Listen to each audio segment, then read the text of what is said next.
মুহররম মাসের 10 তারিখকে ইসলামী শরীয়তে পবিত্র আশুরা বলা হয়। কি বলা হয়? আশুরা। মুহররমের 10 তারিখকে পবিত্র আশুরা বলা হয়।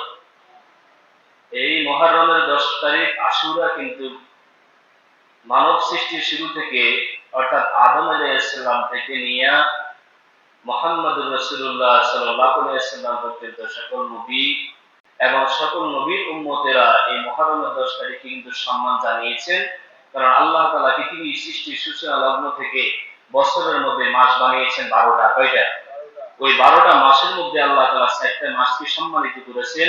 ওই সম্মানিত মাসসমূহের মধ্যে একটি হচ্ছে মুহররম মাস। কি মাস? এই মুহররম মাসকে আল্লাহ তাআলা সম্মান জানিয়েছেন, যার কারণে আদম আলাইহিস সালাম থেকে মুহাম্মদুর রাসূলুল্লাহ সাল্লাল্লাহু আলাইহি ওয়াসাল্লাম পর্যন্ত সকল নবী এবং নবীদের উম্মতরা সম্মান জানিয়েছেন। সেই সম্মান জানিয়েছেন কিসের মাধ্যমে? এই মুহররম মাসের 10 তারিখে আশুরার রোজা রাখার মাধ্যমে। কি রাখার মাধ্যমে?